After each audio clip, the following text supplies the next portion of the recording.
The valley looked dead that morning. Snow had buried every fence, every wagon trail, every stump that once marked where a family's land began and another's ended. The wind was gone. It had already done its work. Across the frozen plain, only one thin line of smoke climbed into the gray Wyoming sky. That smoke did not come from a house. It came from an old barn. Inside that barn, an 8-year-old girl named Wren slept without shivering. Her cheeks were pink. Her breathing was steady, the kind of steady a mother waits 5 long years to hear. Outside, the thermometer had dropped near 40 below. 2 miles down the road, a wealthy rancher named Silas Thorne was walking through waist-deep snow, searching for a wife and a baby he was sure the storm had already taken. He did not know yet where they were. He did not know yet who had saved them. He did not know yet that the woman he had spent all winter calling foolish was the only person for 20 miles who still had a warm fire burning. Her name was Ruth Callahan, and before this winter was over, every man who had laughed at her would come to her door asking the same quiet question. How did you keep them alive? The valley was already dying when Ruth Callahan opened her eyes that morning. She knew it before her feet touched the floor. She knew it by the sound, or rather, by the lack of it. The wind that had rattled the cabin all night had stopped, and when a Wyoming wind stopped in October, it didn't mean peace. It meant the storm was catching its breath. Ruth sat up slow. The rope bed creaked under her. Her breath came out white in the dark.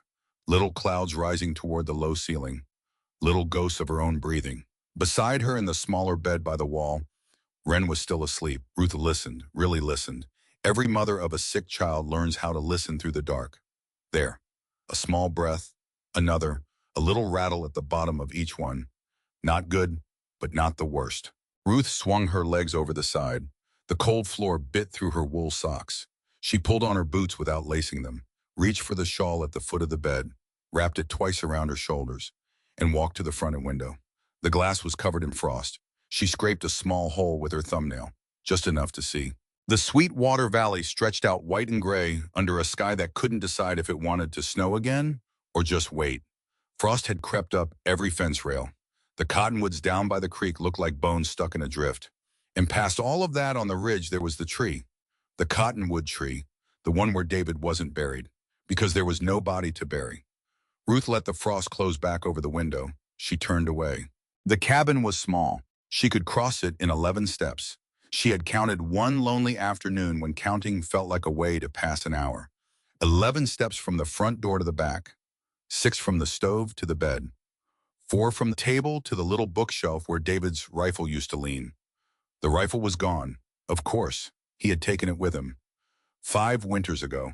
She lit the stove with a match from the tin, fed it small pieces of pine, watched the flame catch. Then she stood there. Not because she needed to, because standing near a fire was the only thing that felt like being held anymore. Behind her, a small voice. Mama? Ruth turned. Hey, sweet pea. Wren was sitting up now, blonde braid loose, cheeks too pale. She rubbed one eye with the back of her wrist, and then she coughed.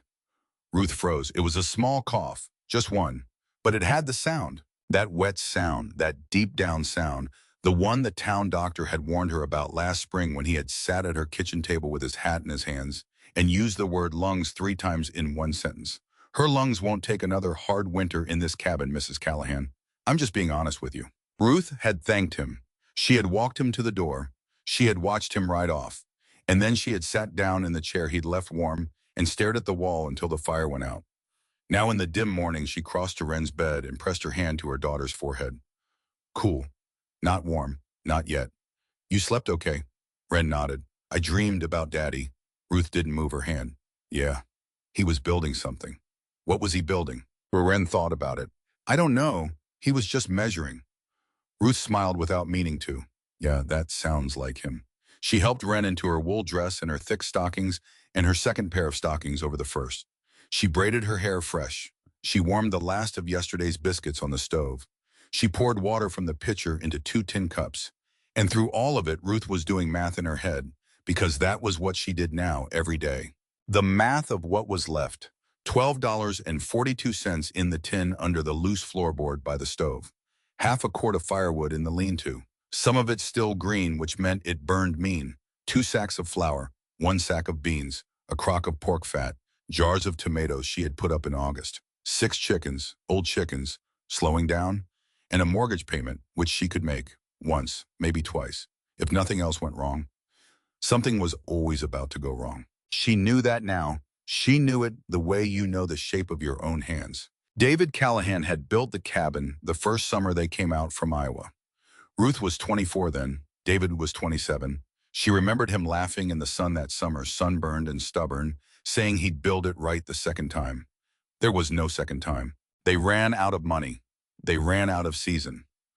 Winter came early that year, too. He nailed up the last board with snow already sticking to his shoulders, and Ruth stood inside with a broom sweeping sawdust out the door and thought, this is our house now. The walls leaned, just a little.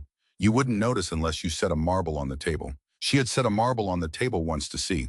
It rolled north. The wind came in through the chinking every winter, no matter how much fresh mud she pressed in during summer. The roof groaned in the wind. The floor was cold as a river stone from October to April. But it was theirs, and then it was hers. David had left on a Tuesday, in October, 5 years ago now. He had said he'd be back by Sunday. He had kissed Wren on the top of her head. She had been 3 then. She had barely looked up from her wooden horse. He had kissed Ruth on the mouth. And he had ridden out toward the Bighorn foothills with his rifle across his knees and Elias Halloran's old pack mule on a lead behind him.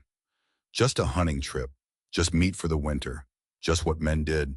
Sunday came. He did not. Monday came. Tuesday came. Ruth stood on the porch every morning that week and watched the road. By Friday, Elias Halloran and 2 other men had ridden up into the foothills to look for him. They found the mule. They found a torn saddlebag. They found a place where the ground was scuffed and the snow was already blowing over whatever had happened there. They did not find David. Not that Friday, not that spring, not the summer after, not any of the summers since. 5 years now. Ruth had stopped saying he might come back. She had stopped saying he was gone. She had stopped saying anything about it at all because there was nothing anyone could say back that didn't make the wound wider. But she had never taken his boots off the little bench by the door. And every night before she blew out the lamp, she prayed for him. She didn't know if she was praying for his soul or for his safe return. She had stopped knowing the difference. She just prayed. The knock came just before noon. Ruth was at the stove stirring beans when she heard the hooves in the yard. Slow, heavy, not a neighbor's horse. Neighbors clattered. This was a big animal walking soft. She wiped her hands on her apron. She smoothed her hair. She walked to the door. Wren looked up from her book at the table. Who is it? Stay there, love. Ruth opened the door. Silas Thorne was already off his horse. I was a large man, broad through the shoulders, 50 years old, maybe a little more. Silver in his beard, but the beard still thick. He wore a wool coat that cost more than Ruth's roof. His gloves were new. His hat was clean. He stood on her porch and touched the brim.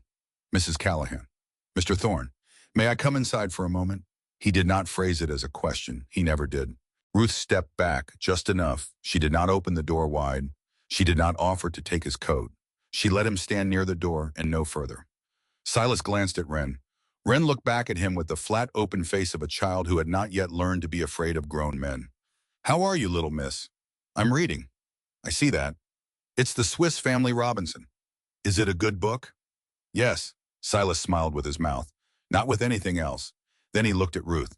May we speak? You can speak here. It's a private matter. There's nowhere private in this cabin, Mr. Thorne. He held her eyes for a moment.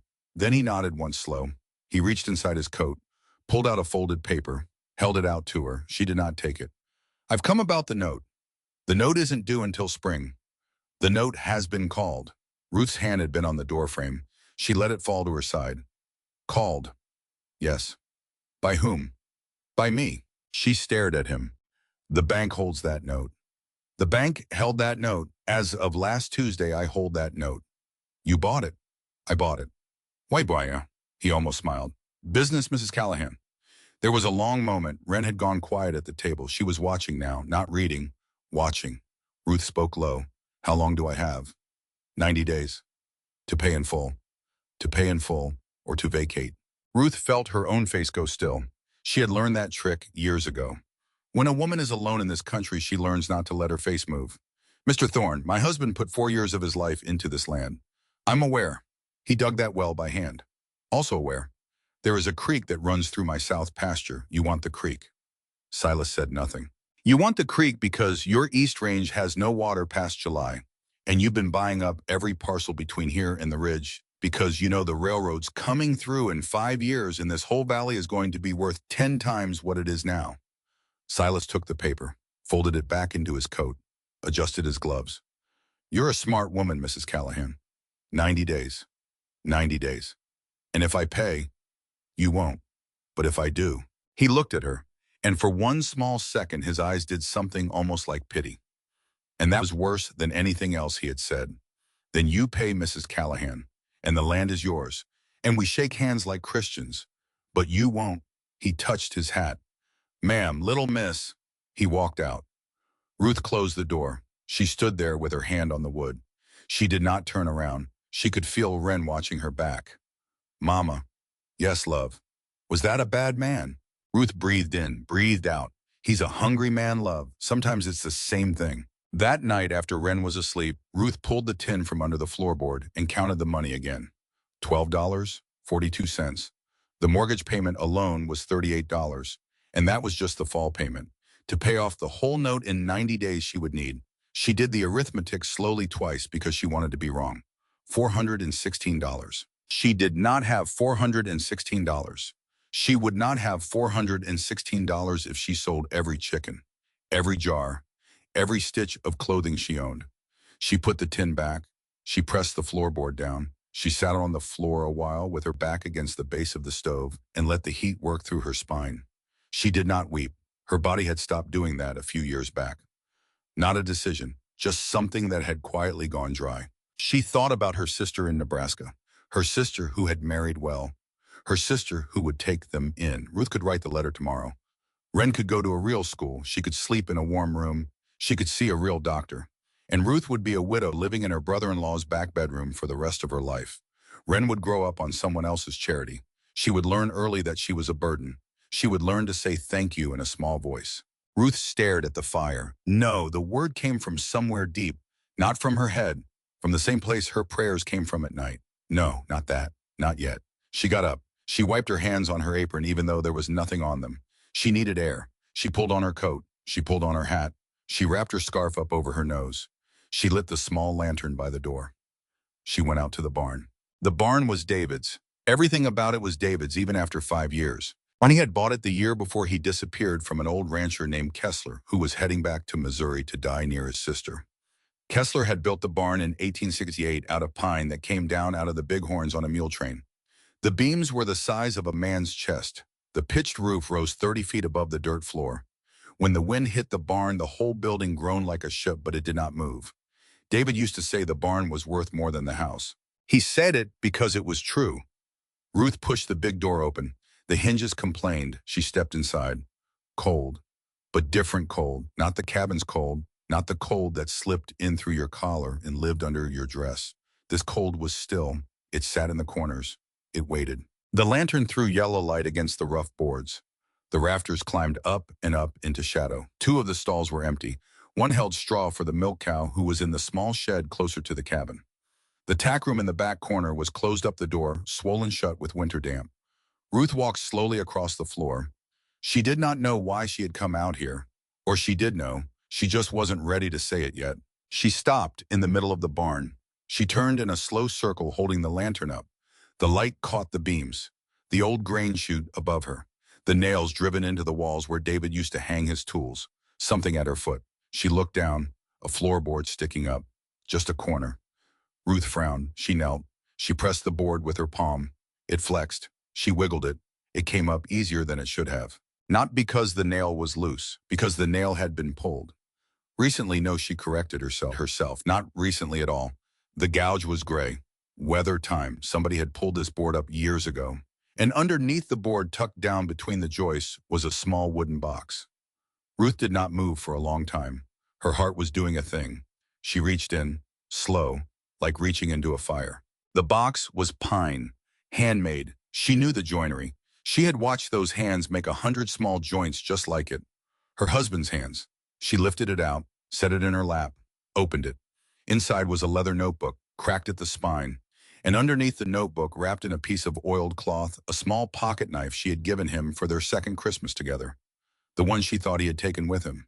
The one she had assumed was lost with him. He had left it here. He had left it here in a hidden box before he ever rode out that October morning. Ruth put a hand over her mouth. She sat there in the barn with the wind starting to come up outside, and she pressed her palm hard against her lips, and something in her ribs shook the way a heavy wagon shakes a wooden floor. After a while, she opened the notebook.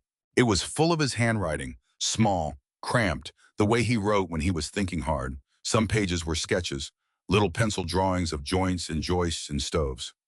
Some pages were lists of numbers, board feet, nail counts, sums. She turned the pages slowly. Notes from his work up in Montana before they married. He had worked one winter with a crew of Norwegian miners in a camp outside Butte. He had told her about it once, about the men who lived through winters colder than anything he had ever seen, about how they built. She stopped on a page near the middle. At the top he had written Norse trick.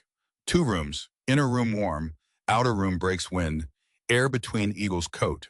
Below it a rough drawing, a big square. Inside the big square, a smaller square. A little stove in the smaller square.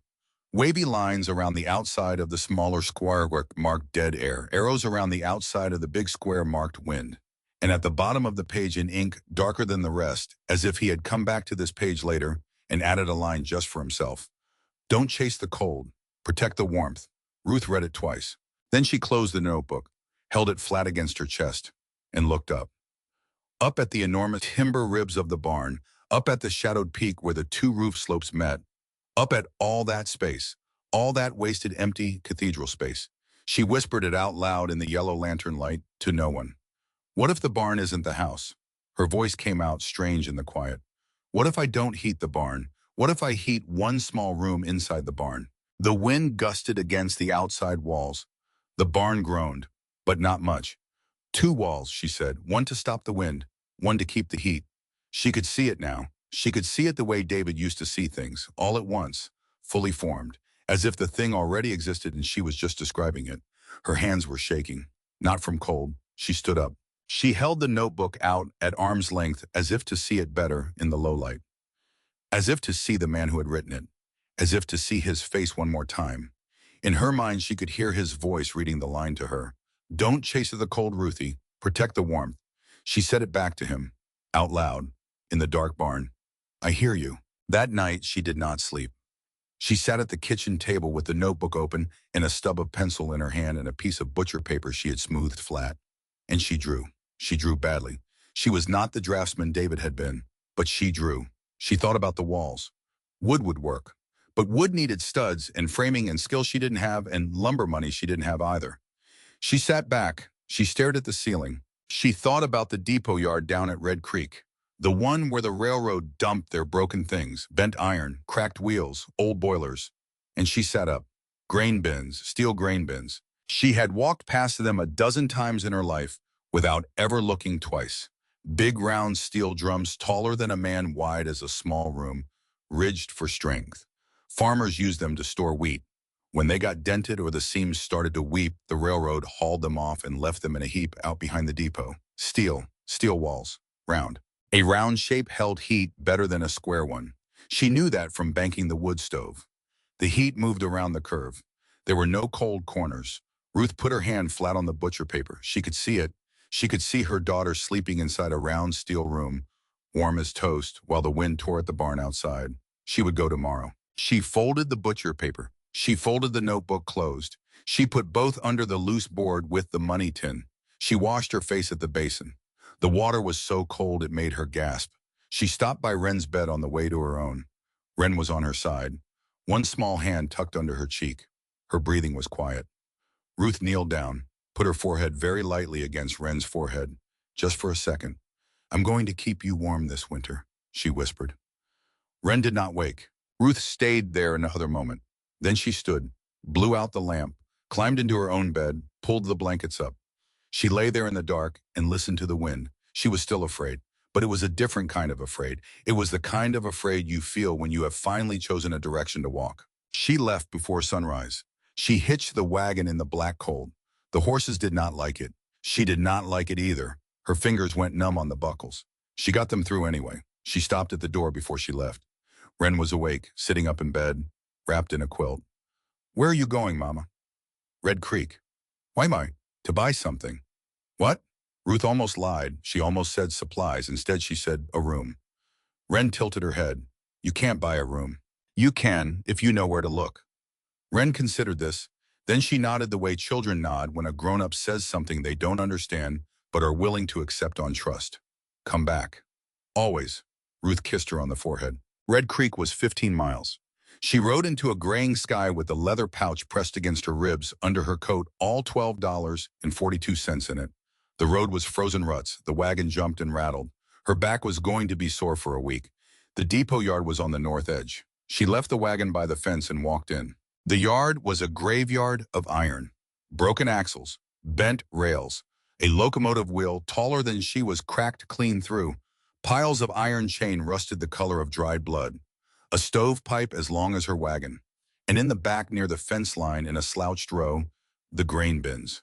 Ruth walked toward them slow. There were 4.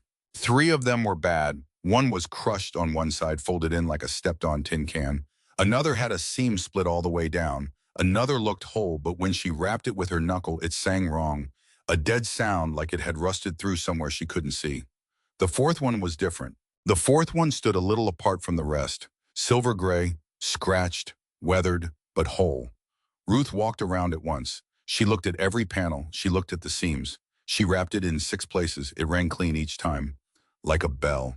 The door was cut into one side. A small door, meant for a man carrying a bucket of grain to duck through. She had to bend to step inside. Inside, it was dark. She pulled the door mostly closed behind her. The sound of the yard vanished. The wind vanished. Everything vanished. She stood inside the round steel drum in the dark and heard nothing but her own heartbeat. She reached out and pressed her palm flat against the steel wall. Cold, but solid. She closed her eyes. She could see Wren asleep inside this. She could see the little stove glowing orange in the middle.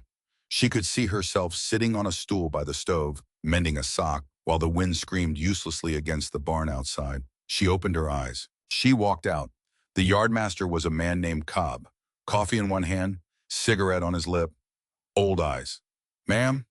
How much for that one? Ruth said. She pointed. Cobb looked back at her. You planning to store wheat? No, he waited for her to explain. She did not. He almost smiled. Not quite. $12. Ruth's stomach dropped and lifted at the same time. I'll give you 10. I said 12, ma'am. 10 is what I have to spare. 12 leaves me nothing to hire hauling. Cobb looked at her another moment. Then he looked at his coffee. Then he looked at the sky, which was starting to spit little flecks of snow. 11, he said, and I'll throw you the flatbed rate for hauling. $2 extra. That gets it to your barn on Friday. Ruth did the math. 11 plus 2, 13. She had $12.42. She said very calm, 12 delivered. Cobb finally did smile, just a little. Ma'am, you drive a hard bargain for someone who don't know what she's buying it for. I know what I'm buying it for. You want to tell me? No, he laughed. Actually laughed. Then he stuck out his hand. 12. Delivered. She counted the bills into his palm, all of them. The 42 cents she kept because she needed something in the pouch. When the last dollar left her fingers, the pouch was so light it felt like she was holding an empty envelope. Friday morning, he said, weather permitting. Weather won't permit anything for long. No, ma'am, it won't. She rode home in the falling snow. The letter from the church came Wednesday. Reverend Ainsley rode up in the middle of the afternoon, old horse, old hat, old man. Inside at the table with a mug in his hands and his coat still on, he looked at her a long time before he spoke. You look thin, Ruth. I'm eating.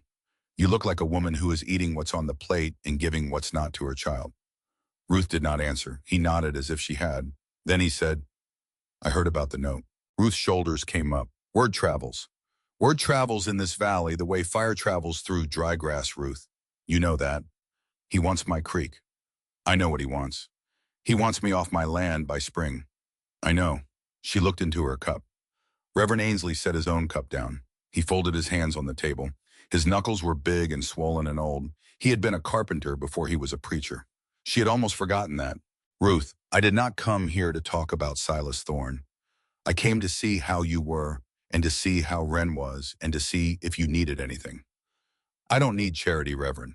I didn't offer any. I know. He waited. Ruth looked up, and because he was the only person in the valley she trusted with anything anymore, she told him. She told him about the notebook, about David's drawings, about the trip to Red Creek, about the round steel drum arriving on Friday, about the plan she had drawn on butcher paper in the middle of the night. She did not tell it well. She stumbled. She backed up. She waited for him to laugh. He did not laugh.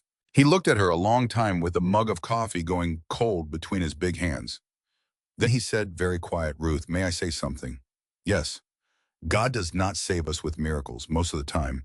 He saves us with an idea that comes to the right person at the right hour." Ruth felt something crack in her chest. Not a bad crack, the kind of crack a jar makes when you're finally strong enough to open it. He went on. "You are going to have neighbors come and stand at your fence and say you have lost your mind. I want you to remember that when Noah was building his ark, his neighbors said the exact same thing, and I want you to remember that God does not send warnings twice." "Reverend?" "Yes." "Do you think I'm crazy?" He picked up his mug. He took a long swallow of cold coffee. He looked at her over the rim. "I think you are a mother," he said. "I think that is a different thing altogether." She could not speak. He drained the cup. He set it down. He stood. He picked up his hat. At the door, he stopped, turned back. "One more thing, Ruth." "Yes." "Your husband." He paused. He seemed to weigh the next word carefully.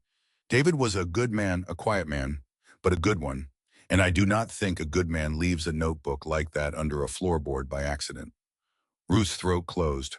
Reverend Ainsley touched his hat. "You take care of that girl, and you take care of yourself." He rode off into the graying afternoon. Ruth stood in the doorway a long time after he was gone. Friday came with a light snow already falling. The freight wagon pulled up at 8 in the morning. Cobb was driving it himself, bundled to the eyes. The steel grain bin was in pieces on the flatbed. Great curved panels, a stack of bolts and washers in a wooden crate, the little door in its own frame. Cobb spat over the side. "Where you want it?" "In the barn." He looked at her. "In the barn," she said again. He shrugged. "Ma'am, it's your money." They unloaded together.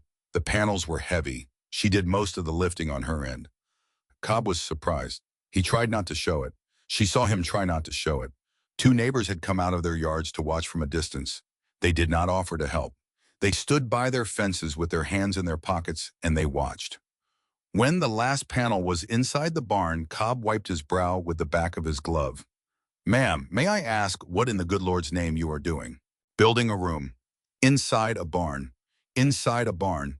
He looked around at the timbers, at the panels leaning against the wall like the bones of a whale.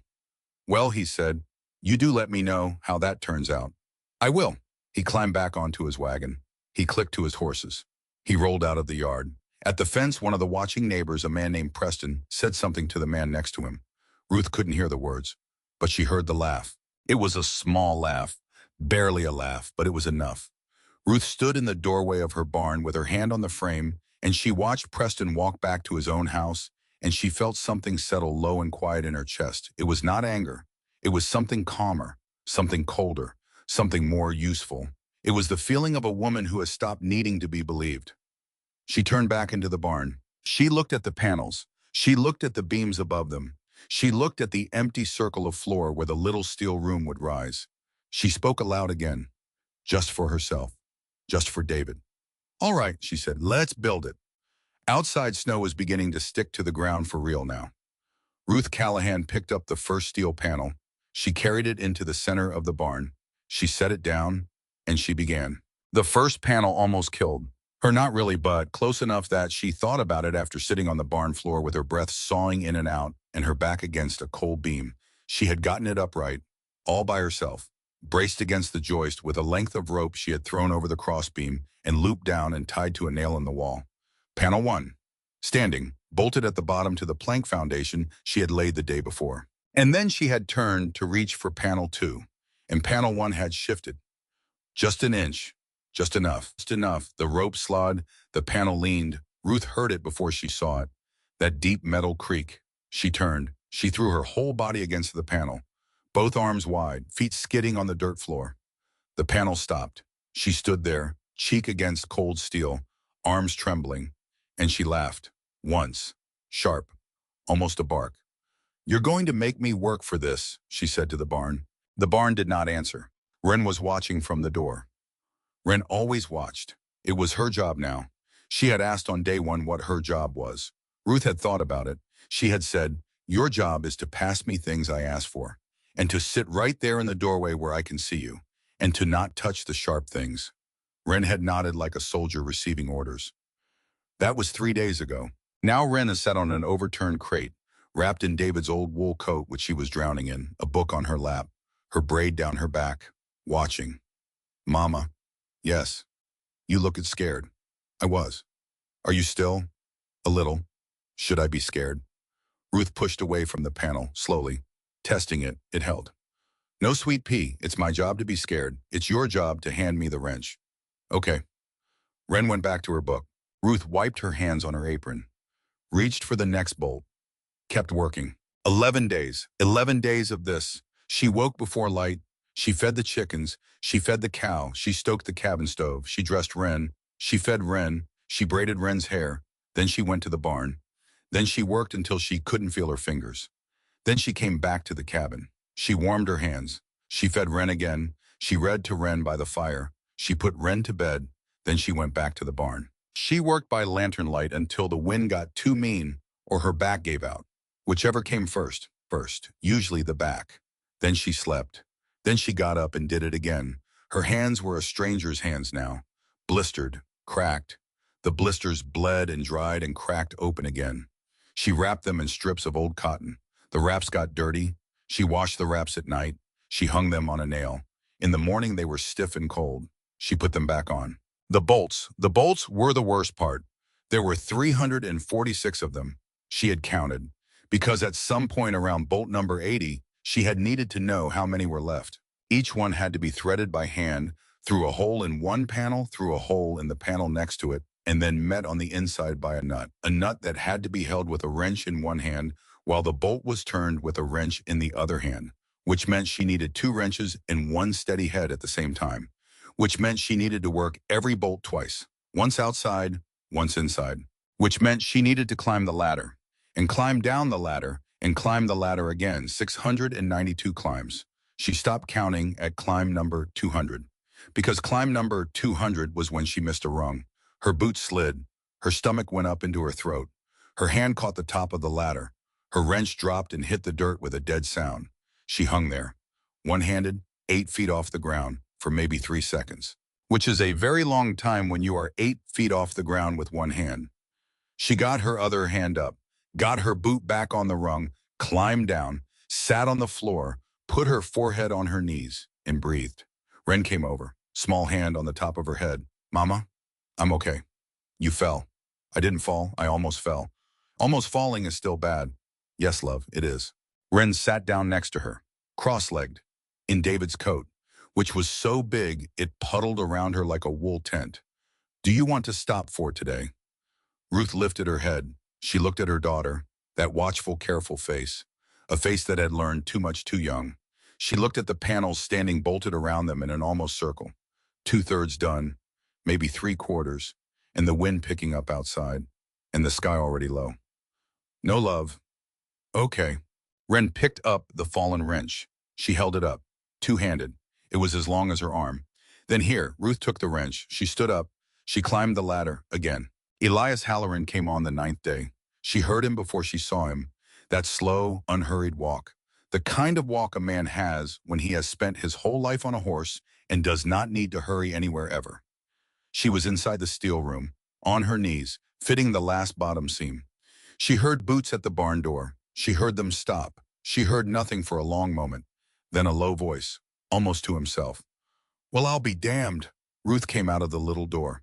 Elias was standing in the middle of her barn, hat in his hands, snow in his beard. He was 72 years old and looked 90. He had looked 90 for as long as Ruth had known him. He had been David's oldest friend in the valley. He had been the man who led the search party. He had been the man who came back down the mountain without her husband.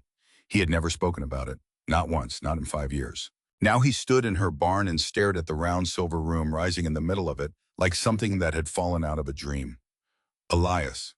Ruth. He walked around it once, then again. He reached out, put his hand flat against the steel, left it there, as if listening. You built this yourself? Yes. With what? Wrenches, a hammer, a ladder, some rope. He shook his head, slow, not disbelief, something else. How? One bolt at a time. He looked at her. I was going to say something. She could see him working up to it, his mouth opened, Closed. Opened again. Finally. Ruth, you will roast in there by day. You will freeze in there by night. You will fill it with smoke the first time you light the stove, and then you will die in there. You and that girl. Ruth wiped her hands on her apron. Elias. Yes. If we stay in that cabin, we die for certain. He looked at her a long time. I know. Then let me try this. He nodded once. He put his hat back on his head. He turned to leave. At the barn door, he stopped. He didn't turn around. He just stood there with his back to her. Ruth. Yes. David would have built this thing with you. Her throat closed. I know. He would have laughed while he did it. I know. Elias put his hand on the doorframe. His shoulders went up, then down. Well, he said, I'll be by. He walked out. He did not come back for 8 days. But he did not laugh at her either, which was more than she could say for anyone else in the valley. The stove went in on a day 10. It was small, cast iron, squat. She had bought it years ago at an auction for the summer kitchen David had wanted to build and never did. She rolled it into the barn on a plank with 2 round pipe pieces underneath. She wrestled it through the little door of the steel room. She set it on the flat stone base she had laid inside. She stood back. The stove looked ridiculous. Small, black, alone, in the middle of a big round silver room, like a period at the end of a sentence. Then she built the pipe. The pipe was the part she was most afraid of, because the pipe had to go straight up out of the stove, through the roof of the steel room, across a short empty gap, through the roof of the barn, out into the open air. 2 roofs, 1 pipe. Every joint had to be tight. Every joint had to hold. If a joint failed, if smoke pooled inside the sealed steel room instead of going up and out, she would not finish that thought. She would not. She worked on the pipe for 2 full days. She sealed every joint with stove cement. Twice. She wrapped every seam with wire. She tested with a candle flame. She held the flame at each joint. She watched. If the flame flickered, air was leaking in. If air could get in, smoke could get out. She sealed, tested, sealed again. She did not sleep well those 2 nights. She dreamed of smoke. She dreamed of Wren coughing. She dreamed of her own hands scraping at a door that would not open. She woke both mornings with jaw sore from clenching. On day 11, she stacked the wood, cord after cord, around the outside of the steel room, piled to shoulder height on all 4 sides, north, south, east, west. A wall of wood between the barn's wall and the steel room's wall. 3 layers of defense now. The wind hits the barn takes it. The barn shakes but does not break. Inside the barn wall is dead air. Inside the dead air is the wood. Inside the wood is more dead air. Inside the dead air is the steel. Inside the steel is the fire. Inside the fire, she thought, is my daughter's warm cheek pressed against a pillow. She stopped stacking wood. She stood in the barn with a log in her arms, and she looked at the whole thing. The steel room, the wood wall, the barn wall, the pipe going up through both roofs, the stove waiting inside. 11 days ago, it had been an idea in her head at midnight. Now it was a thing that existed, in the world, with shape, with weight, with bolts and steel and stone. She put the log down. She sat on the wood pile. She put her face in her hands. And for a long minute, she felt every hour of the last 11 days pass through her at once. Every blister, every bolt, every prayer whispered into a coal barn. She was not sad. She was not proud. She was empty. In the way a well is empty right before it fills again with clean water.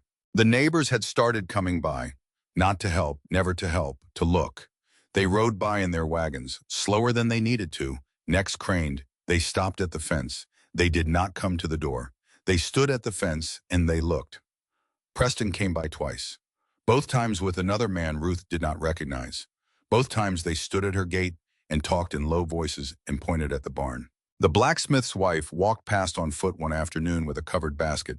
She was going somewhere else, but she took the long way, and her long way went right past Ruth's fence. Ruth saw her stop, saw her stand there with the basket on her arm, saw her look at the barn, shake her head, cross herself, actually cross herself, like she was passing a graveyard. Ruth stopped seeing them after a while. Not really, she still saw them, but she stopped letting her eyes report them to her heart. The heart is a small room too. There is only so much room in it. Ruth had already given the room over to Wren and to David and to the work of the day.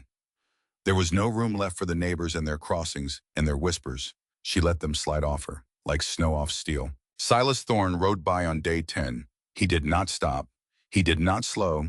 He did not turn his head, except, except that he did. Just once, just at the last moment, just as his horse was passing her gate, he turned his head. He looked straight at her. Ruth was standing in the barn doorway, bundled in her coat, sawdust on her sleeves, a wrench hanging from her hand. His eyes went to the barn behind her. He saw the panel standing in a circle inside. He saw the pipe going up through the roof. His mouth moved. He said something to himself. She could not hear it, but she could read it. Just a shape, 2 words. Foolish woman. She saw it. He saw her see it. Neither of them changed expression. He rode on. Ruth turned, went back inside, started on the next bolt. The first fire came on day 13. The steel room was done. The pipe was done. The wood was stacked. The beds she had dragged from the cabin. The little bookshelf she had wedged against one curved wall. 2 chairs, a small table, 2 lanterns, a crate of canned goods, a wash basin, a pitcher. It looked like a room, a strange one. Round, silver, small, but a room. Outside, the temperature was dropping fast. The morning had been 10 below. The afternoon had climbed to 5 above. Then as the sun went down, the thermometer had gone the other direction. 20 below by supper time. 25 below by full dark. She waited until dark. She waited on purpose. She wanted the first test to be the real test. If it failed at night in a hard cold, she needed to know now, before she moved Wren in for good. Wren was in the steel room already, sitting on her new bed, reading. She had helped drag the mattresses out that morning. She had been so excited she had asked if they could sleep out there tonight. Ruth had said, not yet. Tonight I'm just going to see if she runs. Wren had said she. Ruth had said the stove. Wren had smiled and said, you named her. Ruth had said no, but she's a girl, I can tell. Wren had laughed. First real laugh Ruth had heard from her in a week. Now Ruth knelt by the stove. She had already loaded the firebox. Pine kindling at the bottom, a few small oak splits, 2 larger oak logs. Not too much. She wanted a controlled burn. She wanted to watch every second of it. She struck a match. She lit the kindling. She closed the firebox door partway. Left the damper open. She sat back on her heels. She watched. The kindling caught. The pine snapped and hissed. The small oak took. The flames climbed, orange, yellow, a little blue at the base. Beautiful. She had built a fire 10,000 times in her life. But this fire was different.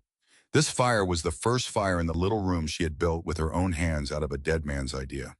She could feel her heart in her throat. She watched the smoke. Up into the pipe. Straight up. Not one wisp coming back into the room. Not one. She let out a breath she had not known she was holding. She looked at Wren. Wren was watching her, not the fire, her. Is it working, Mama? So far. Can I get closer? Come sit here. Wren scooted off the bed, patted over, sat down cross-legged next to Ruth, held out her small hands to the stove. Ruth watched her daughter's hands turn pink in the firelight. Ruth had not felt anything close to this in 5 years. She swallowed. You warm? Getting warm. Yeah. They sat there. 20 minutes passed. The steel walls were warming. Not hot, just warm. Ruth could feel it against her cheek when she leaned close to check the pipe joint above the stove. She was starting to believe it might work, which was when it started to fail. She smelled it before she saw it. That sharp back of the throat catch. Wood smoke where wood smoke should not be. Her head snapped up. The pipe. The joint above the stove. The one right where the pipe left the steel roof of the little room. That joint, a thin gray line was coming out of it. Not much. Yet. She stood up, fast. Mama. Stay there. What's wrong? Nothing. Stay there. Don't come close. She reached for a rag on the table. She grabbed a stick of stove cement. Her mind was running 3 ways at once. If she opened the firebox now, the smoke would puff out into the room. If she closed the damper, the fire would smother and the smoke would back up. If she did nothing, the line of smoke got thicker. Wren coughed. Just one. Small. Wet. Ruth felt her whole body go cold. Wren, out. Now. Mama. Now. Wren stood. Ruth grabbed her arm, pulled her toward the little door, opened it, pushed her through, slammed it behind her. Inside the steel room, now alone, Ruth turned back to the stove. The smoke was coming out steady now. Not gushing, not yet. Steady, which was worse, because steady meant the joint was open. And an open joint meant smoke could pool, and pooled smoke in a sealed steel drum, sealed except for one little door. Ruth grabbed the rag, wrapped her hand, reached up, The pipe was hot. Even through the rag, she could feel it. She pressed the rag against the joint. It didn't help. She grabbed the stove cement, tried to press it against the joint. It slid. The joint was too hot to hold it. The room was starting to fill. She could taste the smoke now. Her eyes were watering. Think, Ruth. Think. She dropped to her knees. She opened the damper wide, all the way. She pulled the firebox door open too, wide. The fire pulled, hard. Air rushed toward it from the little door. The smoke coming out of the joint, slowed, not stopped, slowed, because now the draft was strong enough that the leak was pulling the wrong way. Air was being sucked into the joint instead of smoke being pushed out. She had bought herself minutes. Maybe. She stood. She went to the little door. She threw it open. Wren. Wren was outside in the barn, standing very still, eyes huge, coat pulled up over her nose. Sweet pea, I need you to go to the cabin. But right now, bank the fire, get under the blankets. Do not come back out to the barn until I come get you. Do you hear me? Mama, do you hear me? Yes. Go. Wren went. She went running. Ruth watched her make it to the barn door, watched her fumble the latch, watched her push it open and disappear into the dark yard beyond. Ruth turned back into the smoke. The next 4 hours are hard to talk about. Later, when she was old and Wren was grown, and the story got told at fires like all frontier stories eventually do, Ruth would leave out the details. She would say, there was a leak. I fixed it. It took a while. She would not say the part about killing the fire with a bucket of sand and choking on the smoke that came back up the pipe when the draft died. She would not say the part about climbing outside the steel room in the freezing dark, about reaching the joint from the outside, about her gloves being too thick to feel the seam, about taking the gloves off, about the cold, 25 below, on bare hands, on bare fingers holding cast iron pipe and steel and cement. She would not say how she worked that joint for 2 straight hours, pulling the pipe apart, cleaning the seat, scraping old cement, recementing, wrapping wire, testing, failing, retrying. She would not say how her hands stopped hurting at some point. That was the part she would leave out most of all, because hands that stop hurting in 25 below are hands that are dying. She kept working. She had to work, because if she did not work, then Wren was going to grow up in a Nebraska back bedroom. And Ruth had decided, no, she worked until she could not feel her arms below the elbow. She worked until she could not turn the wire cutters. She worked until she looked down and saw that the little finger of her right hand had gone the color of a bruise. She stopped. She got down. She stumbled to the barn door. She made it back to the cabin. She kicked the door open with her boot because her hands would not work. Wren was sitting up in bed, not sleeping, eyes huge. Mama, I'm okay. Mama, your hands. I need you to help me. Ruth sat down heavy at the table. Wren climbed out of bed, pulled the wash basin over, filled it from the water pitcher with 2 small hands.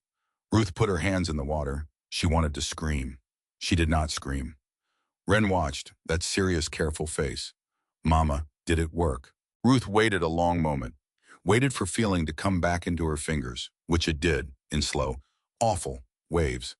I think so. You think. I need to check in the morning. Wren nodded. She got a clean rag. She dried Ruth's hands. Careful, careful. She looked at the small black finger. She looked at Ruth. Should we call the doctor? Not tonight, love. In the morning. Maybe. Wren nodded. Then Wren climbed up into Ruth's lap. Wren was 8 years old and she had not sat in Ruth's lap in over a year because she had decided lately that she was too big for laps. But she climbed up now. She put her forehead against her mother's neck. And she said, Mama, it's okay, I'm not scared. Ruth put her working arm around her daughter. She did not say anything. She could not. They sat like them a long time. Outside, the wind picked up again. The cabin walls did what they always did. They leaned. She checked in the morning. The joint held. She lit a small fire in the stove. She watched the pipe for a full hour. No smoke, no line, no leak. She let the fire build. She let the room warm. She stood in the middle of the little steel room and she felt the walls warm around her. She looked at her right hand. The little finger was black. Dead. She knew already what that meant. She would lose it. If she was lucky, she would only lose it to the second knuckle. Fine, she had another hand. She had a daughter with a warm room and a mother who still had 4 fingers on her right hand and a whole hand on the left. Fine. The doctor came out the following Tuesday. He was quiet about it. He took the finger off cleanly at the second knuckle with a bottle of whiskey and a small saw and a linen bandage. He told her she was lucky. He told her most women in her position would have lost the hand. He told her he had seen worse. He told her he would come back in a week to check the stitches. He would not accept payment. He said at the door in a low voice, "Mrs. Callahan, whatever it is you built out there, word is spreading, and I don't know if you know that, but it is." Ruth nodded once. She did not tell Wren about the finger for 2 days. When she finally showed her wrapped in its clean bandage, Wren looked at it a long time. She did not cry. She did not fuss. She just picked up her mother's hand and pressed it to her own cheek. She said quietly, "Now you match Elias." Ruth had forgotten. Elias Halloran had lost 2 fingers on his left hand to a rope burn 30 years back. He had told the story to Wren once. She had never forgotten. Ruth laughed, small, surprised. She said, "I guess I do." They moved into the steel room the next night. She dragged what remained: blankets, Wren's books, the Bible, the tin under the floorboard with what was left in it, the lantern, the wash pitcher, a small crock of pork fat, some jars of tomatoes. The chickens stayed in the shed. The cow stayed in the shed. The cabin sat empty behind them. Ruth left the front door open. She did not know why. Maybe she wanted the cabin to freeze all the way through so it could not pretend anymore to be a house. Or maybe she wanted David to know if he could still know anything anywhere that she had built somewhere new. She did not think about it too long. She and Wren slept in the little steel room that night. For the first time in 5 winters, Wren did not cough. Not once. Ruth lay in the dark and listened. Nothing. Just the small, even the sound of her daughter's breathing. And outside, far away, the beginning of a new wind coming down out of the north. Silas Thorne's letter came on a Thursday. She had been living in the barn 9 days by then. The routine had settled. Every morning she stoked the stove. Every morning she pulled on her coat and walked the yard, checked the chickens, checked the cow, checked the sky. Every morning she came back inside to Wren and warm biscuits and the smell of pine smoke. The letter came in the hand of a boy she had never seen. He rode up on a dun horse. He handed her the envelope without dismounting. He did not touch his hat. He did not speak. He rode off. The envelope was cream-colored, expensive, sealed with wax. Ruth broke the seal. She read the letter, standing in her yard in the cold. She read it twice. She read it a third time. And then she folded it. She put it inside her coat. She walked into the barn. She walked into the little steel room. She closed the door behind her. Wren was at the table reading. "Mama, was that the mail?" "Sort of." "Was it bad?" Ruth sat down at the table across from her daughter. She put her hands flat on the wood. She looked at her daughter. "Wren." "Yes. I need to tell you something." Wren closed her book. She did that thing children do, where they suddenly become very still because they can feel a grown-up sentence coming. "Mr. Thorne, the man who came to the door." "The hungry man." "Yes, him." "Yes. He bought Daddy's loan from the bank a few months back." "I know. You know. I heard you and Reverend Ainsley talking." Ruth sighed, small, almost a laugh. "Of course you did." Wren waited. Ruth went on. "That loan was supposed to be due in 90 days from when he came. We had 90 days to pay all of it, or the land would be his." "Okay. He has changed his mind. About the money. About the days." Wren tilted her head. "He has made the 90 days into 45 days, Ruth said, as of today." Wren did not understand at first. Ruth could see her working it out. She could see the small face pulling the numbers around and then finding the shape of them and then finding the meaning of them. Then her eyes went round. "Mama, that's—" "Yes, but that's not enough time." "No. Can he do that?" "He can, and if the paper he had me sign said he could, and I never read the small print." Wren was quiet. Then Wren said in a very small voice, "Why did he do that?" Ruth looked at her daughter. "Because he saw what I built in the barn," Ruth said, "and it scared him." "Why did it scare him?" "Because if I can keep us warm in a barn with almost no money, then I might survive this winter. And if I survive this winter, I might survive the next one. And if I survive enough winters, I might one day pay off the loan the honest way. And then he doesn't get the creek." Wren thought about this. "So he's trying to run us out before it works." "Yes." "That's mean." "Yes." "Mama." "Yes, love." "I don't like him." Ruth reached across the table, put her 4-fingered hand over her daughter's small hand. "Good." That night, Ruth sat by the stove and thought. She thought about the calendar. 45 days from a Thursday in early December put her at the middle of January, which was when the deep, bad cold usually came, which meant Silas had chosen his deadline on purpose. He wasn't asking for the money. He was asking her to break in the coldest hour of the year. He wasn't going to send the sheriff out in a January blizzard. He was going to wait for her to crawl out of the barn and beg. Because he thought she would. Because every year for the last 5 a widow in this valley had given up in February. Ruth stared at the stove. Blue at the bottom, orange in the middle, yellow tip, burning right. She said quietly to nobody, "I am not crawling out." She banked the fire. She lay down next to her sleeping daughter. Don't chase the cold, she thought. Protect the warmth. January came in like a slow closing door. The first storm buried the fences. The second storm buried the road. By the third storm, the valley had gone silent. Nothing moved out there. Nothing could. The sky lowered until it seemed to touch the ridges. The wind came from every direction and none. The temperature stopped bothering to climb during the day. Inside the little steel room, Ruth kept a routine. She stoked the stove at dawn. She melted snow in a pot on top of it for water. She fried salt pork in a small skillet. She warmed biscuits from the crock. She and Wren ate together. After breakfast came lessons. Ruth taught Wren from the Bible because it was the book they had. She taught her reading from the Psalms. She taught her writing from the Proverbs. She taught her arithmetic from the book of Numbers, which Wren thought was funny and which made Ruth laugh out loud the first time Wren pointed it out. But mostly Ruth taught her from the fire. Look at the flame, love. I'm looking. What color is the bottom of it? Blue. What color is the middle? Orange. What color is the tip? Yellow, and sometimes a little red at the very top. That means the fire is burning right. If the fire ever goes all yellow all the way down, it's smothering. Not enough air. The strongest thing is not the biggest thing, Ruth said to her one afternoon while they sat by the stove folding laundry. Wren looked up. The strongest thing, Ruth said, is the thing that knows where it is. Wren thought about it. Then she said, like this room. Like this room. Because it knows it's inside the barn. Yes, love. And the barn knows it's outside. Yes. And you knew where to put them. Ruth stopped folding. She looked at her daughter, really looked. Then she said quiet, your father knew where to put them. I just read his notebook. Wren shook her head. No, Mama. Anybody can read a notebook. You built it. Ruth did not know what to say to that. She just folded the shirt in her hands. Slowly, very carefully. The storm broke on the 5th day. Not stopped, broke. The way a fever breaks. The temperature climbed all the way to 15 below at noon. The wind eased. The snow slowed to little scattered flakes. Ruth thought it might be over. It was not over. The evening of the 5th day, the wind started again. From a new direction.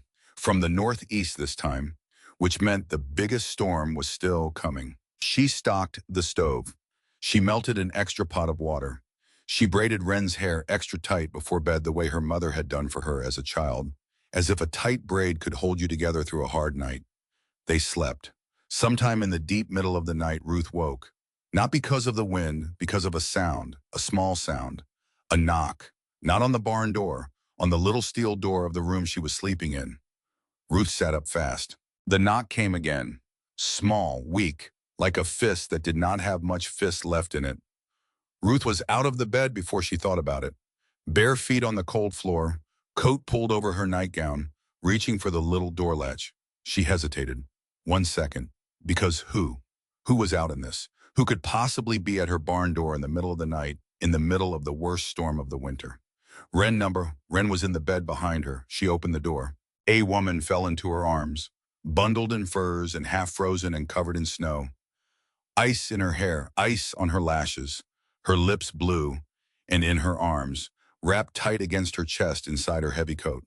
A baby. Ruth caught them both. She did not know the woman at first.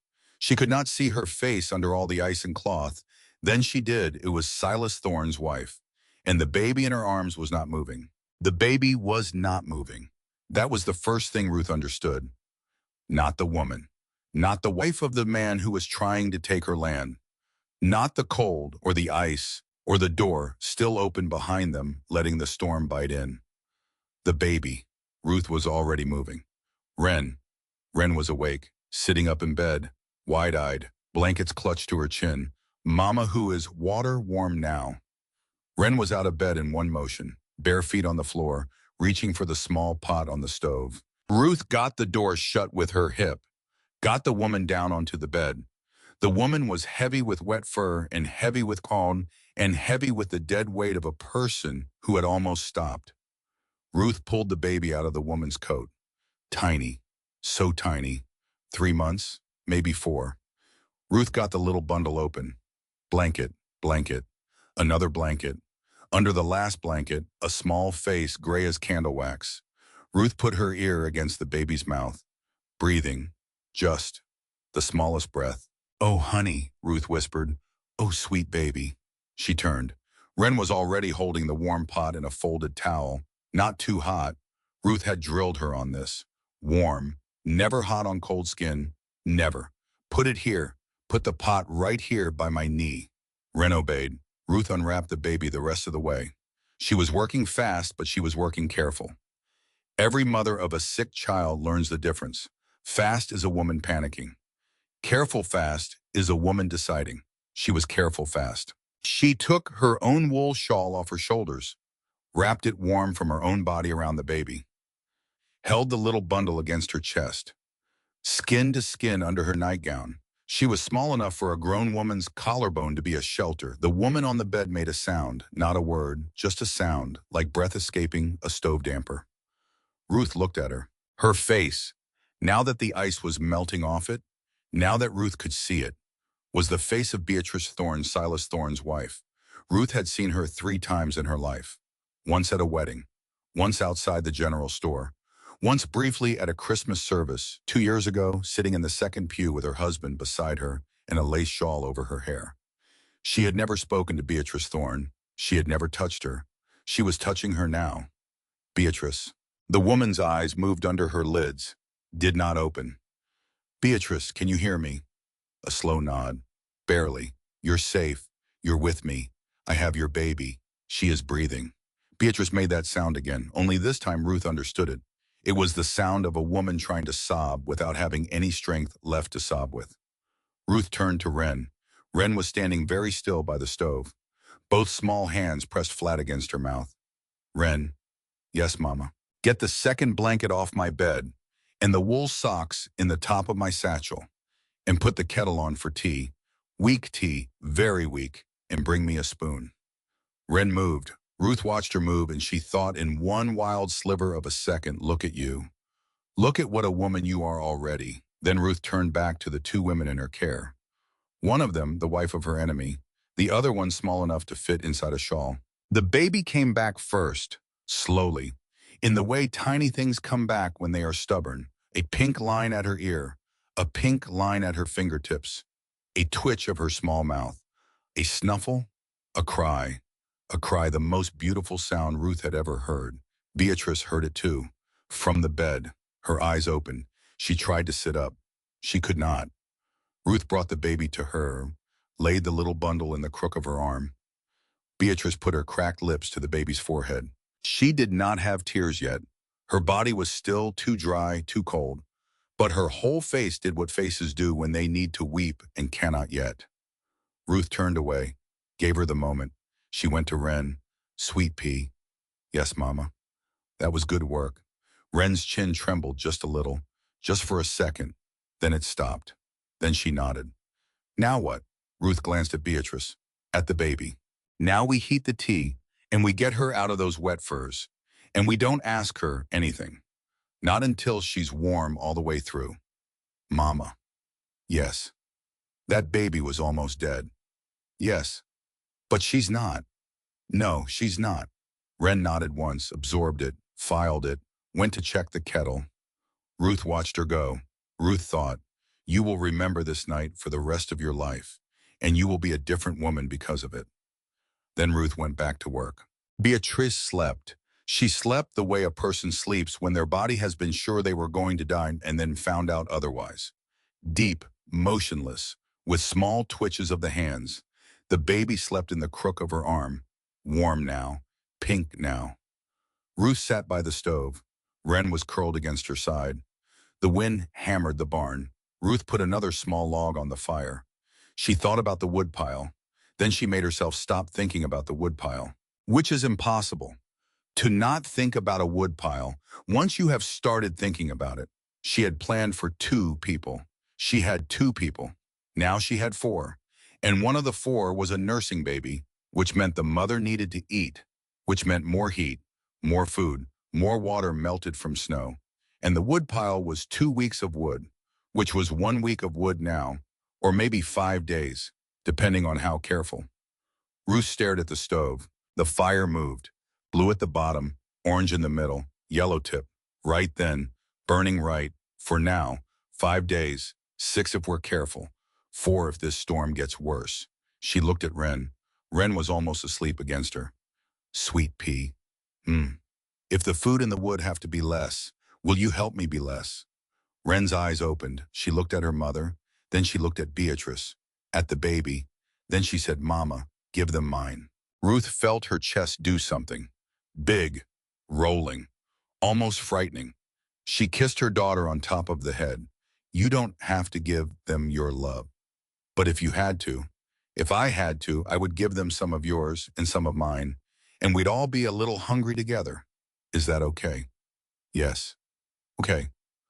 Wren closed her eyes. Ruth sat there, watching the fire, listening to 3 other people breathe, 4 counting her. She pulled a piece of paper from her satchel. She pulled out a pencil stub. She started doing math again. She did math for an hour. She figured out that if she cut every ration by 1/3, if she stretched the pork fat, if she used snow water for everything, even washing the baby, if she banked the fire lower at night, if she and Wren wore 2 layers to bed instead of 1 and let the room drop 3 degrees while they slept, then they had 8 days, 8 days of food, 8 days of wood, 8 days of the 4 of them. 8 days before the barn went cold and quiet and became a shape in the snow, like every other shape in the valley. She looked at the wind-battered barn walls. She said quietly to nobody. All right, she said, then 8 days is what we've got. The storm ran 6. 6 days of white. 6 days of nothing outside. Not a bird, not a wagon, not a wisp of chimney smoke from the neighbors down the road. Just wind and snow and the sound of the barn holding. On day 2, Beatrice was strong enough to sit up. On day 3, she was strong enough to nurse the baby without help. On day 4, she was strong enough to talk. She talked in small pieces. The way people talk when they have been almost drowned. Little sentences, little breaks between them. My name is Beatrice. I know. You're Mrs. Callahan. Ruth, call me Ruth. Ruth, a pause. Ruth, do you know why I came here? I know your house burned. How did you know? I could smell the wood smoke on your coat when you fell in. Not stove smoke, house smoke. Different. Beatrice looked at her, nodded. The chimney overheated. Silas was gone. Out with the cattle. I couldn't stop it fast enough. You got the baby out. I got the baby out. You got the baby out in a storm and you carried her across a valley. Beatrice said nothing. Ruth said. She used the short of the name without meaning to, like they had been friends for years. That is the bravest thing I have ever heard of a woman doing. Beatrice's mouth trembled. I ran to the nearest smoke, Ruth. That was all. I just ran to the nearest smoke. Yes. The nearest smoke was yours. Yes. Beatrice looked at the round steel walls, looked at the stove, looked at the small pipe going up through 2 roofs, looked at Wren playing quietly on the floor with the baby's tiny hand. She said very low, he said you would freeze in here. Ruth waited. He said, Beatrice went on the first night of the storm, he said, that fool woman is going to freeze in that soup pot of hers. And I did not disagree, because I do not disagree with him, because it is not permitted. Ruth held her tongue. I prayed all night, Beatrice said. The first night, I did not pray for him. I prayed for you. I do not know why. Ruth felt a small stone she had been carrying in her chest for months shift a little. She said, God does not save us with miracles, Beatrice. Most of the time, he saves us with an idea that comes to the right person at the right hour. Beatrice looked at her. Who told you that? Reverend Ainsley. When? 2 months ago, right here, in this chair. Beatrice closed her eyes. Ruth, my husband is a hard man. I want you to know that I know that he is a hard man. I know. And I want you to know that the woman he married was not always a woman who prayed for the enemies of her husband. Ruth watched her, but something changed. Yes. When? Tonight or last night, I do not know what day it is anymore. When I woke up in this bed and my child was breathing. She opened her eyes. They were wet now. Finally. That was when. The storm broke on the seventh morning. Ruth knew before she looked. She knew because the barn had stopped groaning. She got up. She banked the stove. She pulled on her coat. She pulled on her second pair of stockings. She pulled on her boots. She looked at the three sleeping bodies in the little steel room. Beatrice on the extra bed against the far wall. The baby in the crook of Beatrice's arm. Wren under a mound of blankets on her own bed, all three of them breathing. She let herself look for a long moment. Then she went out. She pushed the little steel door open, stepped into the barn, pushed the big barn door open, stepped out into the yard. The world, oh, the world, silent, white, wide. The snow was up to her thighs where the drifts had held. It was up to her knees where the wind had scoured. Nothing moved, not one bird, not one blade, not one gust. Ruth turned in a slow circle in her own yard. She looked out over the fields, over the fences that were no longer visible, over the road that was no longer visible either, over the pale white bowl of Sweetwater Valley stretching to the ridge. Not one column of smoke, not one. She stood there. She looked at every ranch she knew, the Preston place, the Halloran place, the Baker cabin, the old McCord soddy, the Thorne homestead at the north end. Every roof she could pick out under the snow. She looked at every roof. Not one column of smoke. Ruth closed her eyes. She did not know how many people were dead out there. She did not know how many were alive, but silent, wrapped in blankets, in cold houses, saving their last handful of coal. She did not know which was which, but she knew what one column of smoke meant. A chimney was for saying, "We are alive in here." There were no chimneys saying it, except hers. Ruth turned back toward the barn. She went inside. She closed the door behind her. She did not tell Beatrice. She did not tell Wren. She would tell them later. She stoked the fire. She made weak coffee. She sat on her stool and she waited for the rest of them to wake. Elias Halloran came at noon. Ruth heard the horse from a long way off. Slow, patient plod, cutting through snow. She stood up, went to the barn door, opened it. He was already dismounting, beard white with ice, coat crusted with snow, his horse blowing hard. He stood in her yard. He looked at the smoke coming from her barn. He looked at Ruth. He took off his hat. He said nothing, nothing at all. He walked toward the barn. Ruth stepped aside. Let him in. He walked slow. He walked slow because he was old. He walked slower because of what he was seeing.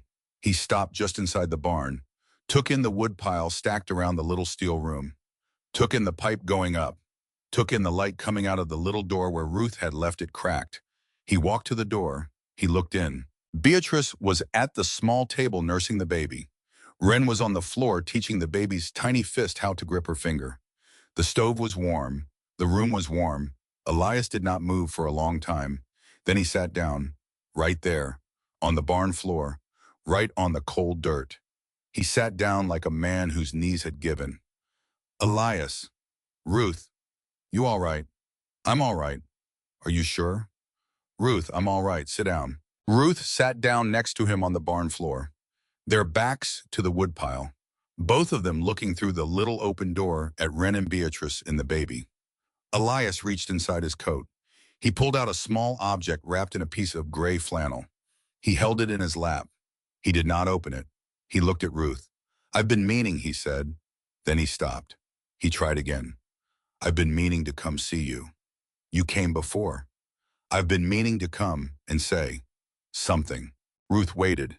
He looked down at the flannel bundle in his lap. He unwrapped it slow, as if it might break, as if it were made of glass instead of what it was made of, which was wood, a small piece of pine, not much bigger than his palm, carved, a deer, in mid-step, head lifted, ears back, beautiful, rough, unfinished, one leg not yet fully cut free of the base. Ruth looked at it. She looked at it a long time. She said quietly, Elias. Yes. Whose knife did that?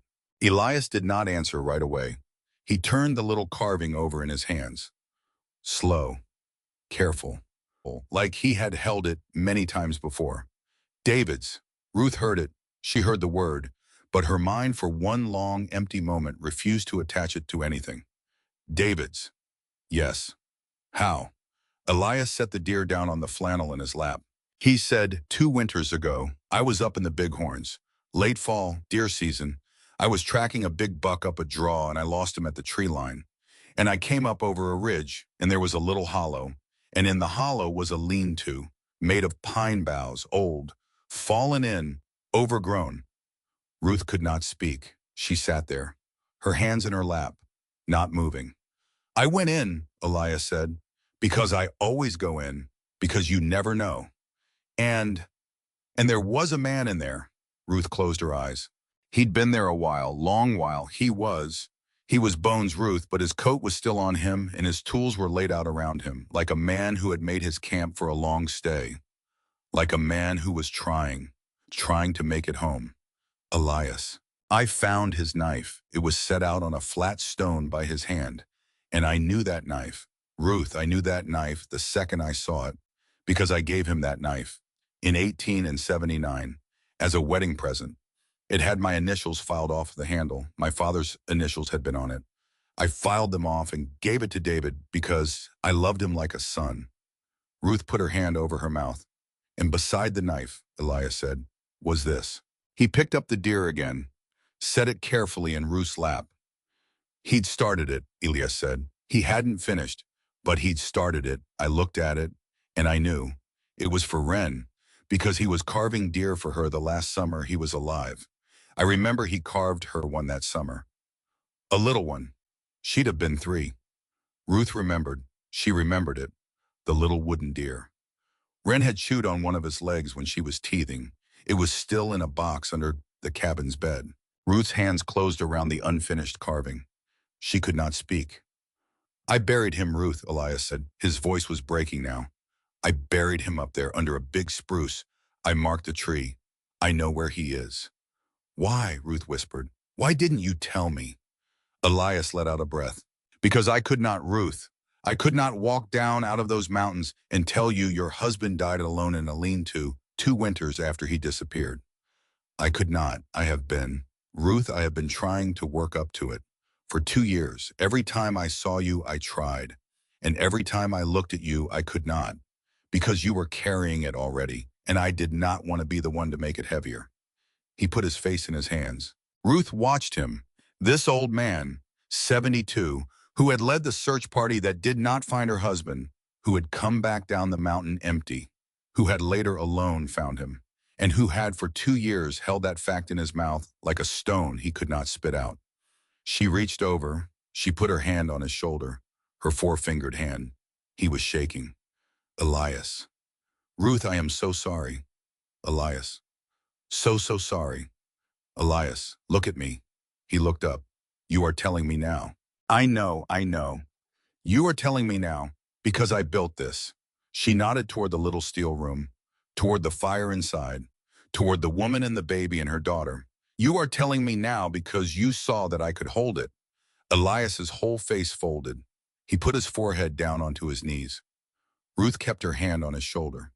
She looked past him, into the little room. Wren had come to the door and was standing there, not eavesdropping, just watching, very quiet. Ruth met her daughter's eyes. She held up the small carved deer.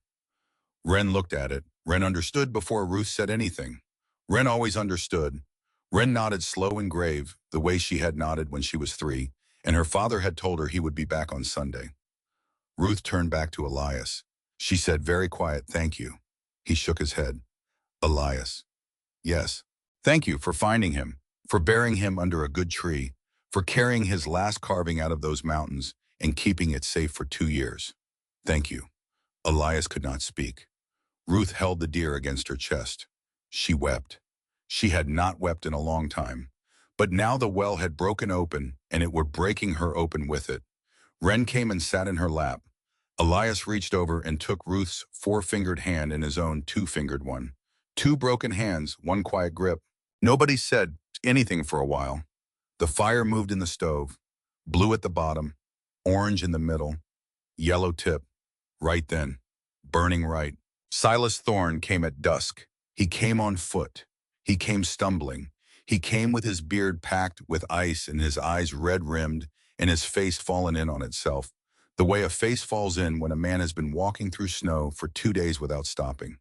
He did not know his wife was alive. He did not know his baby was alive. He had come to the last house in the valley he had not yet searched. He had come because he had searched every drift and every fence line and every neighbor's stove for the shape of a woman with a bundle in her arms. He had come because his own house was a black hole in the ground, and his wife had run, and he had spent 6 days convinced that the storm had taken her. He did not knock. He just fell against the barn door. Ruth heard the sound. She had known he was coming. She had known it since Elias had ridden off an hour before, promising to spread the word up the valley that Beatrice Thorne was alive and safe. Ruth had known that the word would reach Silas within hours. She had not known if he would come for his wife or come for her land. Now she knew. She opened the door. He was on his knees in the snow. He looked up at her, his eyes. Oh, his eyes.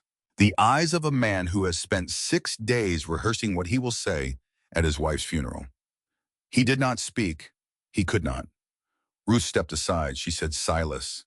His head came up. She said, "She's inside. So is your baby. They're both alive. Come in."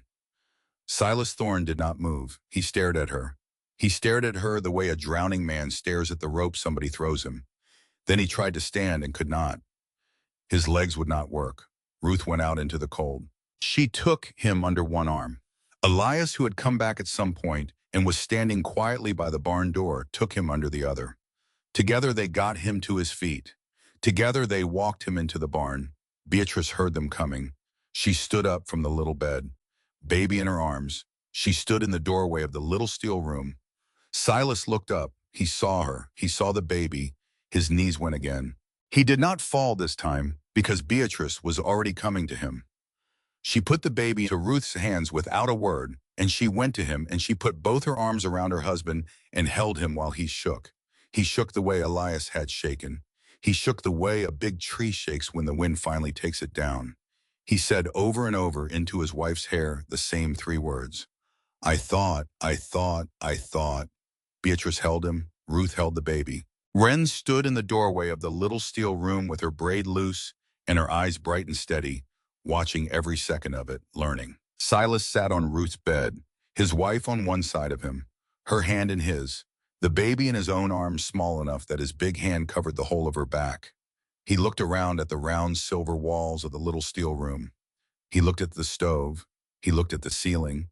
He looked at Ruth. He said, "Mrs. Callahan." "Ruth, Ruth," he stopped. He was trying to say the next word and his throat kept closing on him. He tried again. I have. Ruth waited. I have with me. He reached into his coat, slow. With one hand because the other one was holding his daughter. He pulled out a folded piece of paper, cream-colored, wax-sealed. She had seen the twin of it once before, the note, the loan note. He looked down at it. He looked at his baby. He looked at his wife. He looked at Ruth. Then he tore the paper. Once, down the middle, then twice, into quarters, then again, into eighths. He tore that loan note into pieces so small they looked like snow. He held out both cupped hands full of white paper, and he let them fall onto the floor of the little steel room. Nobody spoke. Ruth watched the pieces settle. She had spent 45 days getting ready to lose everything. She had spent 5 nights lying awake going over what she would put in the wagon when she drove east to her sister. She had spent one whole afternoon deciding which of David's things she could bear to sell and which ones she would burn instead. Now the paper was on her floor, and she did not feel triumphant. She did not feel relieved. She felt a kind of quiet. Silas raised his eyes to hers. He said, "Ruth." "Silas." "How?" "How what?" "How did you keep them alive?" She looked at him a long time. She looked at the round steel walls she had bolted together with her own hands. She looked at the wood pile she had stacked around it. She looked at the beams of the barn above them. She said quietly, "I didn't chase the cold, Silas." He did not understand. "I protected the warmth." He looked at her. He looked around. He put it together. She could see him put it together. He had always been a smart man. That was one of the things that had made him dangerous. He looked at the little room inside the big room, at the dead air, at the wood between, at the pipe going up through two roofs. She could see him understand the whole of it. She could see him understand that she had done it alone, with a notebook, with her hands, with 11 days of work in the dark, with 4 fingers on one hand where there used to be 5. She could see him understand what he had almost cost her. He put his forehead down on his baby's small head. He closed his eyes. He said into his daughter's blanket, "Teach me." Ruth looked at Beatrice. Beatrice looked back at her. The two women held each other's eyes for a long moment. Ruth said to Silas, "It's not that hard. I can show you." She could have said no. She had every right. He had tried to take her home. He had tried to run her out. He had called her a fool. He had shortened her deadline out of spite. He had almost pushed her past the edge. She could have said, "Take your wife and your child and get off my land." She could have said, "I owe you nothing." She could have said, "Freeze in your own house, Mr. Thorne." She almost did. For one bright, hard second, she almost did. But then she thought about David, about a man alone in a lean-to in the Bighorns, laying his tools out neat, whittling a deer for a daughter he would never see again. She thought about how he had spent his last days trying to make it home. She thought about how he had died believing in the kind of world where a man laid out his tools neat and finished the work if he could. She thought about Wren. She thought about the woman Wren was going to become, about the mother Wren might one day be, about the choices Wren was watching her make right now in this little room. She thought about Reverend Ainsley.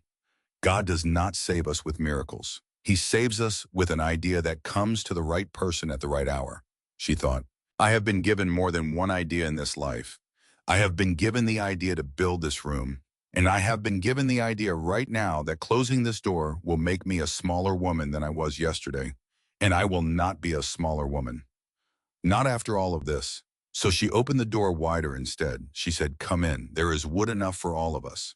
Elias took her up to David's grave in late September before the passes closed. Ruth rode her horse. Wren rode behind her arms, wrapped around her waist. Beatrice had insisted on watching the chickens and the cow while they were away. Silas had insisted on riding out to check on their place every afternoon while they were gone. There was no argument to be had. Ruth had stopped trying to argue about who was helping her with what. She had learned to say thank you. She had learned it late. But she had learned it. The grave was under a big spruce the way Elias had said. He had marked the tree with 3 notches, high up, above the reach of bear claws. He had wrapped David's body in the man's own coat. He had laid him with his boots off because a man deserves to rest without his boots on. He had piled stones over the shallow grave. Ruth stood in front of the grave a long time. Wren stood next to her, small hand in her mother's 4-fingered one. The wind moved in the spruce boughs above them. Soft, it smelled like pine and cold water and old snow. Ruth knelt down. She had brought 2 things. She took them out of her satchel. The first was David's notebook, the leather one, cracked at the spine, small, thin, full of pencil. She laid it flat on the stones. She put her hand on it, just for a moment. She whispered, "Thank you." The second thing was the little wooden deer, unfinished, the one leg still not fully cut free of the base. She looked at Wren. Wren looked at her. Ruth held out the deer. Wren took it. Wren held it in both her small hands. She turned it over. She turned it over again. She looked at her mother. Wren said quiet, "Should we bury it, Mama?" Ruth thought about it. Then she said, "No, love. He made it for you. You should keep it." Wren nodded, slow, grave. She closed the deer in her fist and held it against her chest. Ruth stood. She looked down at the small pile of stones one last time. She said quietly, "David, it's done. The girl is safe. The winter is done, and I am done being afraid of it."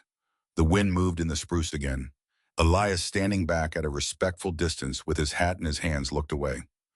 Ruth took Wren's small free hand. They walked back down the mountain together. Many years passed. Wren Callahan grew tall.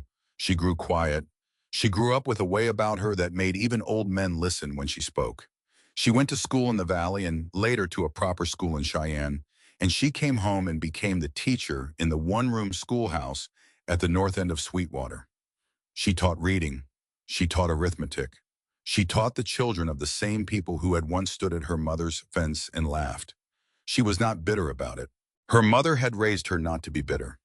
Her mother had told her once when she was 12 and asking hard questions about why the neighbors had watched them freeze in November and only come knocking in February. Her mother had said, "Wren, people forget where the warmth comes from. That's why we have to keep the fire. Not so they remember. So we do." Wren had never forgotten. She was 45 now, older than her mother had been on the day the world had almost taken them both. Her mother had died 2 winters ago at 69. Not from anything hard. Not from cold or fever or loneliness. From a long, gentle slowing down. Ruth Callahan had gone to bed one November evening after tea and had not woken up.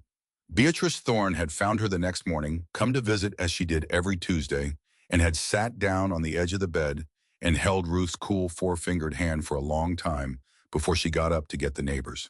Beatrice was still alive, very old now, living with her daughter Grace, the baby who had once been carried through a storm inside a coat and who had grown into a broad-shouldered woman with her mother's eyes. Silas Thorne on years back, Hart the doctor had said. He had gone in his own bed in a small warm room built inside the big shell of his rebuilt house, holding his wife's hand. Elias Halloran had gone the winter after. Elias had gone the way old cowboys go, in a chair by a fire, boots on. Reverend Ainsley had gone even before that, peaceful on a Sunday afternoon in his own church garden. The valley had turned over, but the little steel room was still there. It was still there in the old barn.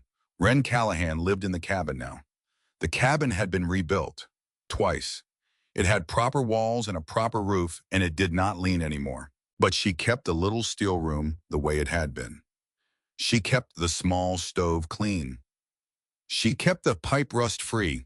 She kept the wood stacked around it 3 sides high the way her mother had taught her. She had put things on the walls of the little room over the years.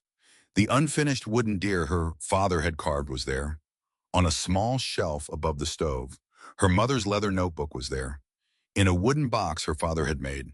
She had read every page of it 1,000 times. And on the curved steel wall opposite the stove, in red thread, on a small piece of unbleached linen stretched in a hoop, was a sampler her mother had embroidered in the last quiet years of her life. The thread was slightly uneven in places because Ruth Callahan had stitched it with a hand that only had 4 fingers, and she had never quite gotten used to the missing pull. But the words were clear. Don't chase the cold. Protect the warmth. In the house and in the heart. On winter evenings, sometimes Wren would bring one of her school children out to the barn to show them the little room. She would kneel down next to them at the little door. She would say, "Look inside." The child would look. The child would see a round silver room with a small stove in the middle, and firewood stacked outside, and a sampler on the far wall in red thread. The child would say, "Miss Callahan, who built this?" Wren would smile. She would say, "A woman built this. She was 32 years old. She was a widow. She had 1 little girl and no money and a bad cabin and a hungry neighbor and 1 book of ideas her husband had left behind. And one winter came that almost killed everybody in this valley. And she looked at that winter and she said no." The child would stare. Wren would go on. She said, "I will not give my daughter to the cold. I will not give my land to the greedy man. I will not give my heart to bitterness when the storm is over. I will build a small, warm place, and I will keep the door open, even to the ones who tried to hurt me, because that is what a warm place is for." She would let the child think about it. Then she would stand up, brush snow off her knees. She would blow out the lamp inside the little steel room. She would close the little steel door gently, and she would take the child's hand and walk them back out into the wind, toward the lights of the schoolhouse, toward the smoke of the neighbors' chimneys, toward a whole valley of little rooms inside big rooms glowing quietly in the deep Wyoming dark. Every one of them warm, every one of them lit, because one woman, one hard winter, in the middle of the loneliest place in the world had decided, no, not this year, not my child, not my heart. And that was the story. That was the whole of it.